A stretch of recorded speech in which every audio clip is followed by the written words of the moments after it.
Okay, mga loads, sa mga nagtatanong kung paano nga ba makikita, saan matatagpuan yung mga violations natin sa Facebook kay Lola Meta. Okay. Ang gagawin natin ay eto, tap na lang natin yung dashboard natin. Dashboard. Ayan.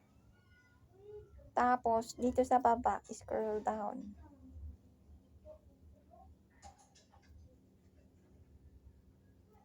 Okay. Dito tayo sa profile recommendation. Tapos, pindutin mo yung profile status dito sa baba. Profile status. Ayan, makikita mo na.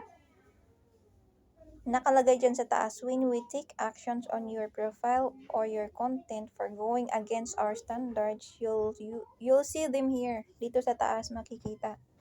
Diyan matatagpuan. Okay, yun lang po. Yung recommendations dito active at saka yung monetizations active din. Yun lang po, yan lang. Okay, bye-bye.